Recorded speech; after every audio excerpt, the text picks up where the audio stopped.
Ok, então. Bom, gente, boa tarde. Eu me chamo Tayane Lopes. Eu sou oceanógrafa, sou mestre em ecologia e também sou design gráfico. E hoje eu vim falar com vocês, né, um pouquinho sobre divulgação científica dos manguezais, dos mares nas redes sociais, com o título As Ciências dos Mares e Mangues nas Redes, Estratégias de Divulgação Científica nas Mídias Sociais. E eu vou começar, na verdade, perguntando, e aí vocês podem levantar a mão para responder. Vocês já viram, né, na internet, no YouTube, no Instagram, no jornal, pessoas falando, ou até card falando, sobre ciência? Pessoas falando sobre ciência? Já viram? Não viram? Você tem. Vou te passar umas páginas de Instagram. Tem umas que eu gosto muito, que é a Deusa Científica. É Canandra, é muito legal. Tem um também que é só de oceanografia, que se chama Oceanoterapia, que é lá de um menino lá da UFBA. É muito legal, eles falam de ciência de forma simples, né? Simples para quem não é acadêmico. E é muito, muito útil, né? E aí, manguezal vocês conhecem, né? Maravilha. Eu vou falar rapidinho a estrutura, né?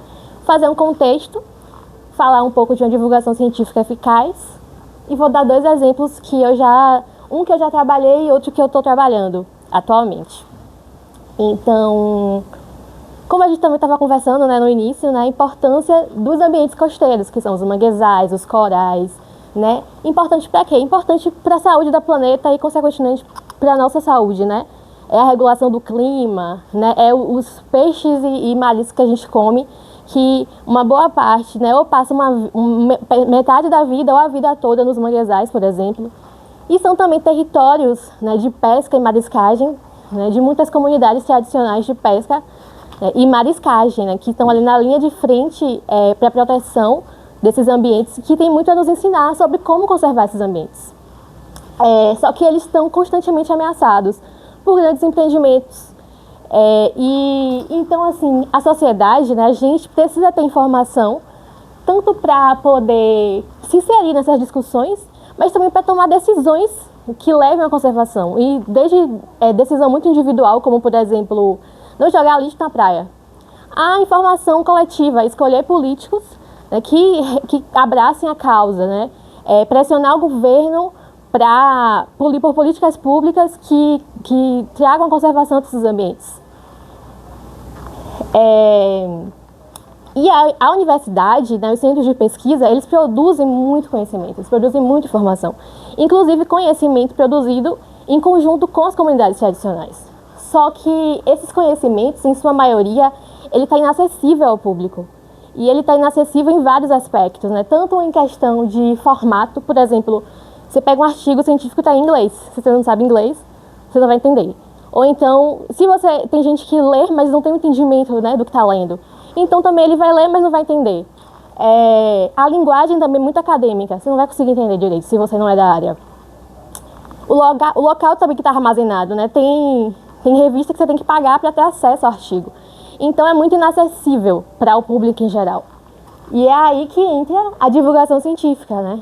A ideia ela aplica formas, né, de tornar essas informações produzidas pelos cientistas mais acessível. É o que a gente chama de democratizar o acesso à ciência, a popularização da ciência.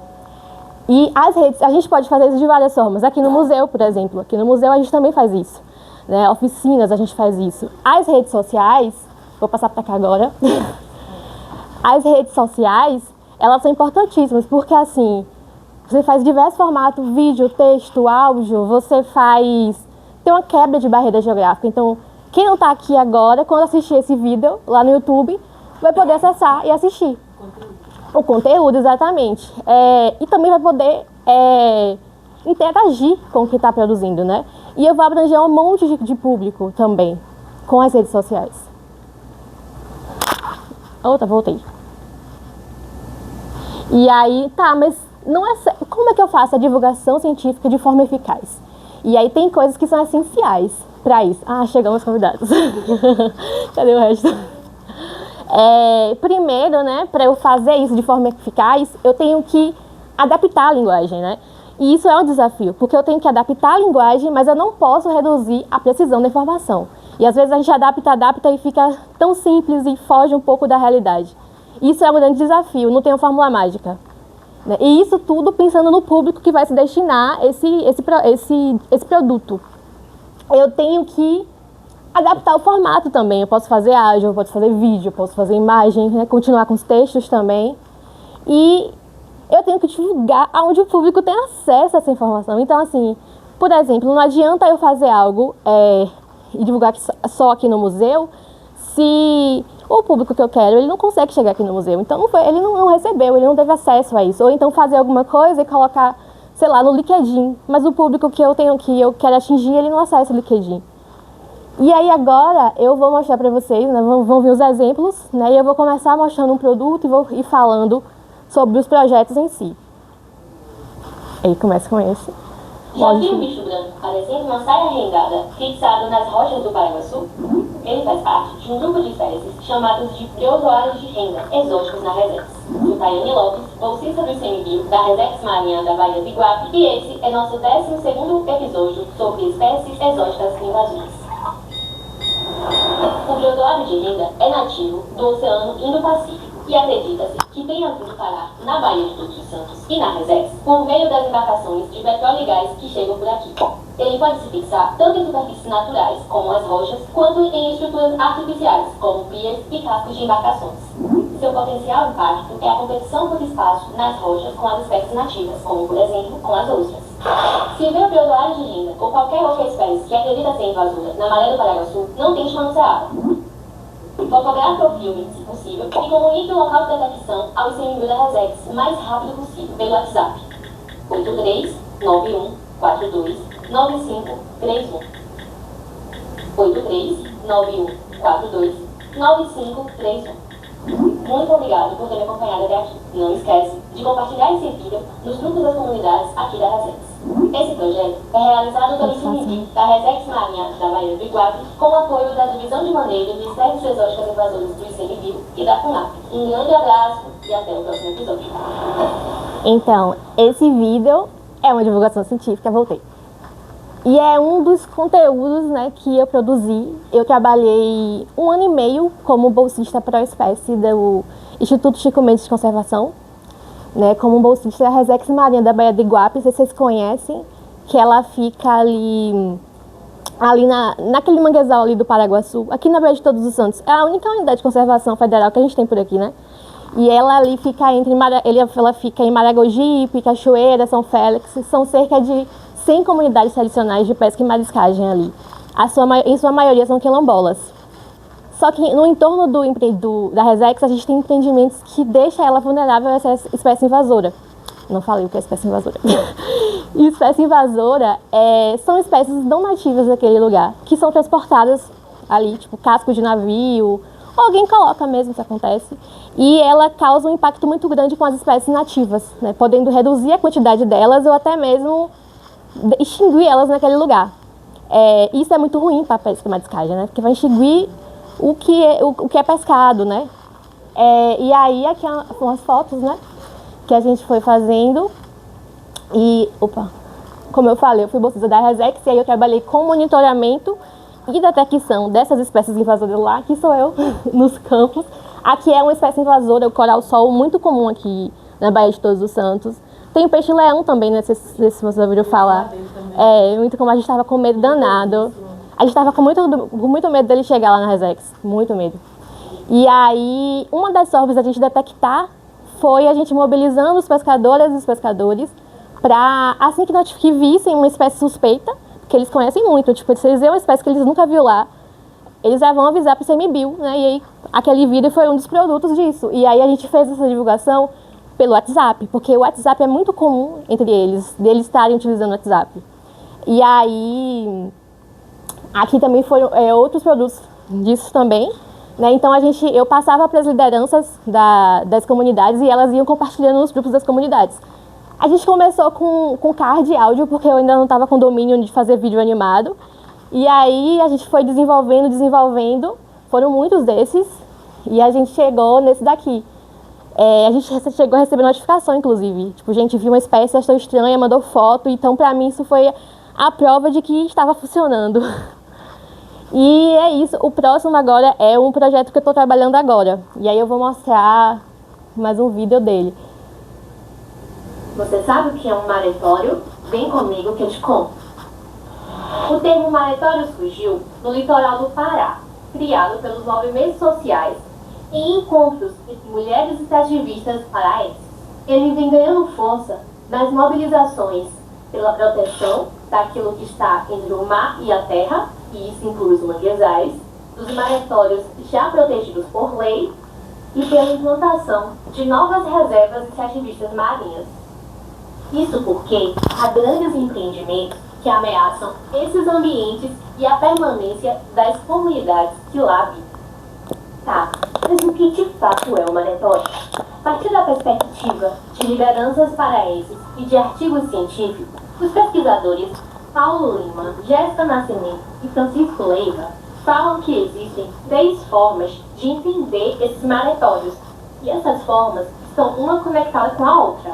A primeira é como um espaço, um lugar mesmo onde a vida acontece, moldado pelo vai e vem das marés, onde se tira o sustento, se mora, só que ele é bem mais que um espaço físico, entende? Ele é construído pela forma como que essas comunidades usam esses espaços.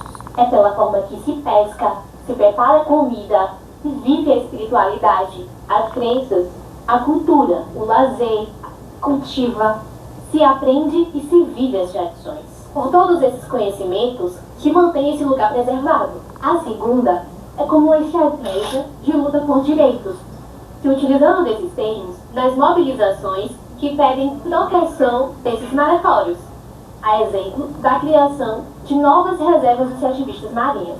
A terceira é como uma forma de identidade do coletivo. É como esses povos se reconhecem, sabe? São os povos do maretório. Então, da próxima vez que você ouvir essa palavra, maretório, lembre-se, ele carrega história, resistência e saberes. Aí, pronto. Esse aqui é o projeto que eu estou trabalhando agora. Eita. Você sabe o que é o Observatório do Mangue e seus maretórios, que agora vocês sabem o que é o maretório. O observatório ele trabalha com monitoramento participativo dos manguezais e dos maretórios, e ele atua nos estados do Pará, do Maranhão, de Paraíba, de Alagoas e São Paulo. Esses aqui são os coordenadores, né? Eu não sou eu sozinha, então eu vou estar mostrando foto do pessoal. Oi? Não, nós temos o maretório, mas o observatório não atua aqui. Na realidade, o maretório é um termo um pouco mais novo, né? A gente chama muito aqui, que eu escuto falar, é território de pesca. Mas é bem similar mesmo, nasceu lá no Pará. Mas é bem similar mesmo a definição. E aí, o maretório, ele trabalha com os dados cogerados, né? Que são dados coletados por várias pessoas. Então, ele usa a prática de ciência cidadã. A ciência cidadã é uma forma de fazer ciência em que pessoas que não têm uma formação acadêmica na área, né, não têm formação com a universidade, ele pode atuar como um pesquisador junto com um especialista, né, e ele vai participar desse projeto desde a formação do projeto até a análise e divulgação dos resultados. E essas pessoas a gente chama, na ciência cidadã, de cientista cidadão. E a educomunicação. A educomunicação é uma prática de ensino que envolve educação e comunicação. Então, a proposta da educomunicação é que os envolvidos, eles desenvolvam um pensamento crítico com a realidade que cerca ele, e ele consiga usar as ferramentas de comunicação para elaborar o discurso dele, né, que ele está ali entendendo durante esse processo. E aí, quando a gente mistura divulgação científica com educomunicação, a divulgação científica acaba sendo também um fruto da educomunicação. Só que na educomunicação não é só o resultado, ele é o processo de aprendizado de quem está envolvido. E aí, quando a gente junta, então, o público-alvo o público-alvo vai construir o conteúdo junto, né, com você, né? E aí, aqui são quem realiza a Universidade do Pará, e a gente tem vários parceiros também. Sim, aí no observatório a gente chama todo mundo de pesquisador do mangue, o acadêmico e o não acadêmico, todo mundo é pesquisador do mangue. E aí, aqui é os rostinhos de alguns pesquisadores do mangue espalhados aí pelo Brasil. E E aqui é o pessoal de redes, que eu faço parte. E aí que sou eu, e aqui é o resto do pessoal de redes. A gente tem canal no Instagram, tem os grupos do WhatsApp, tem TikTok, YouTube. E a gente tem também um site. E aí eu vou aqui. É um vídeo. Como seria pra natureza sobreviver? Vou botar esse museu na praia. Talvez vocês estejam enfiando as varas tudinho de lado dele para firmar ele. Ele vai ter vários nomes aqui. Eu conheço ele como chama Muzuala, que eu conheço aqui o nome dele.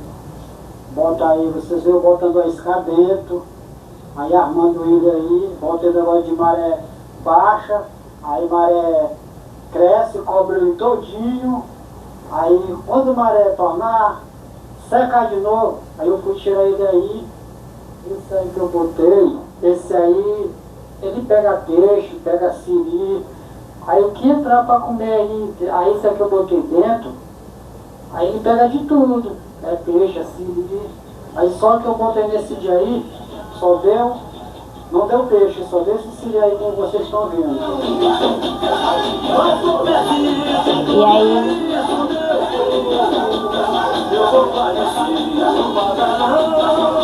Esse é um dos vídeos que a gente produz, né, junto com os cientistas cidadãos no observatório. E aquele é o Hamilton, que é um dos pesquisadores do mangue, que ele também coleta dados sobre os manguezais e os maretórios. E aí, no Instagram do observatório, a gente tem vários quadros, né? E aí a gente tem esse que é a fotoreportagem, né? Que os pesquisadores do mangue comunitários, eles vão coletar informações do seu território, né? Esse aqui, ó, é sobre os impactos da falta de conscientização dos manguezais em Alagoas. Ela vai falar do lixo, vai falar das queimadas.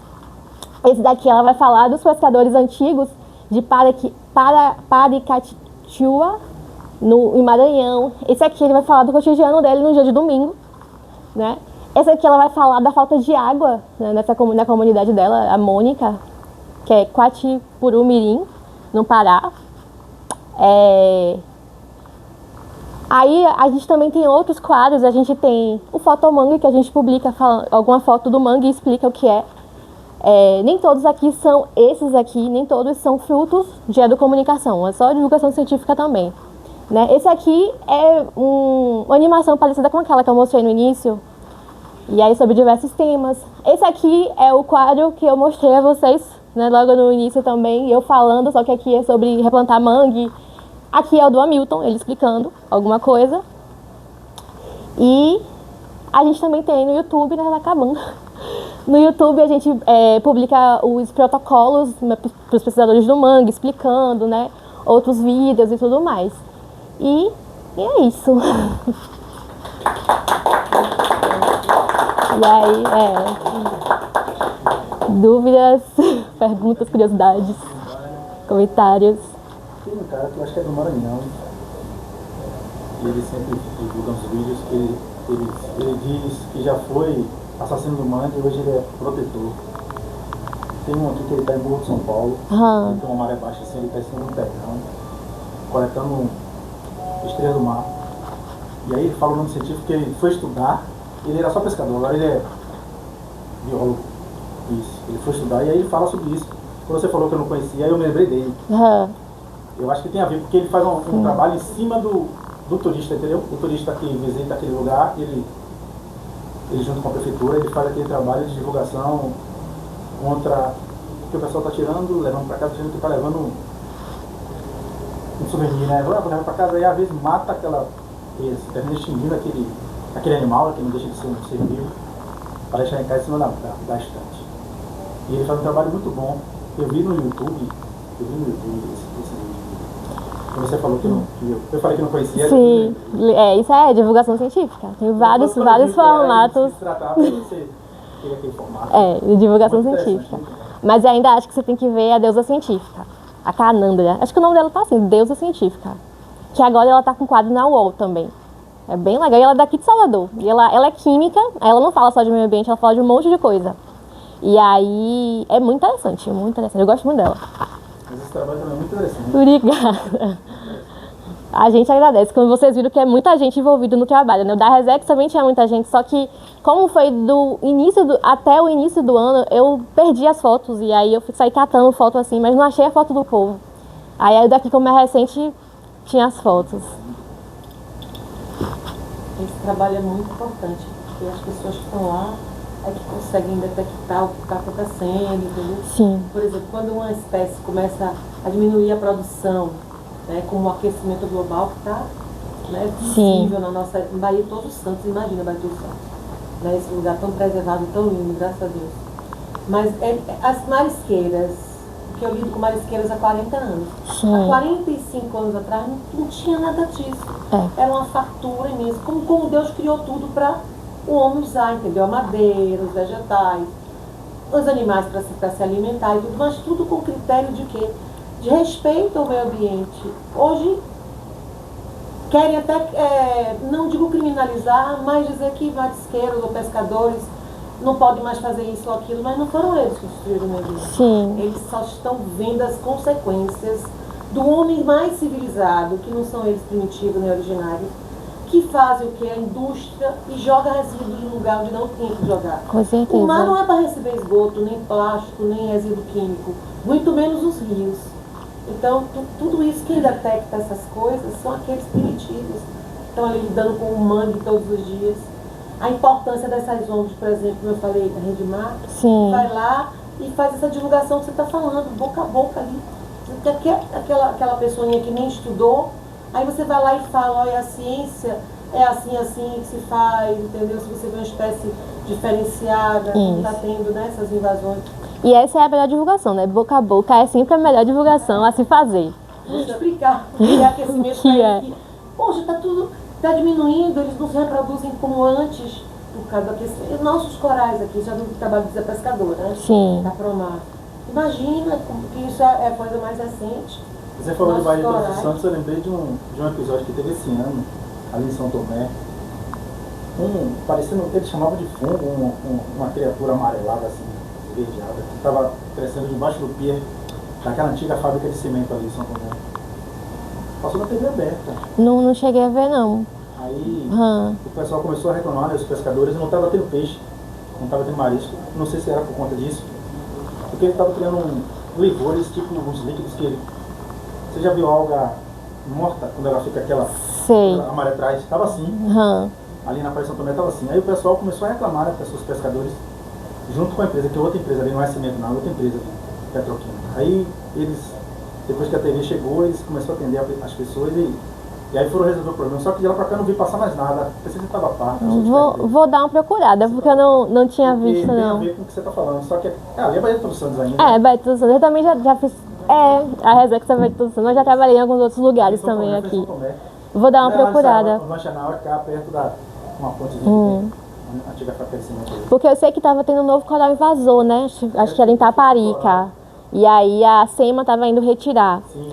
Aí eu não sei se é esse mesmo caso, eu não sei se é esse mesmo caso que você está falando, ou se é outro caso. Esse tipo um tecido que você mostrou, ele substitui toma o lugar da ostra, pois ele termina acabando com...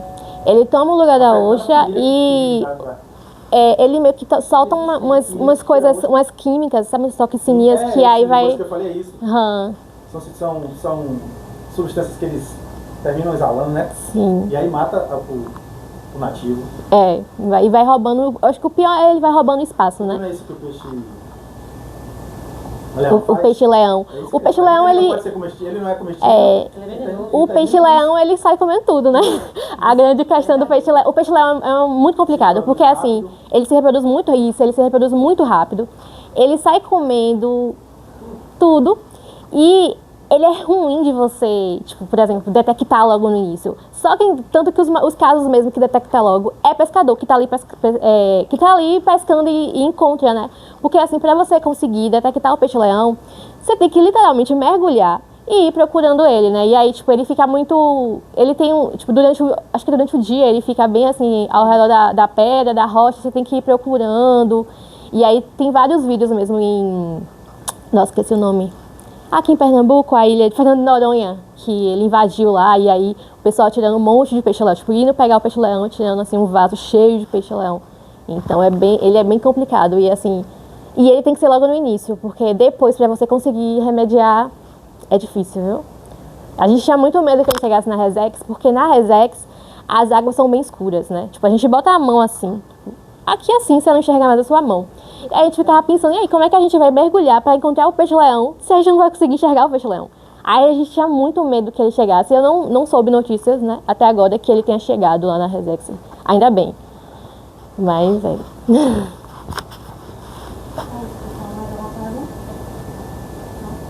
Então, obrigada pela presença. E é isso. Qualquer coisa pode entrar em contato comigo. O Instagram é a mesma coisa, sem o Gmail. Tayane Lopes.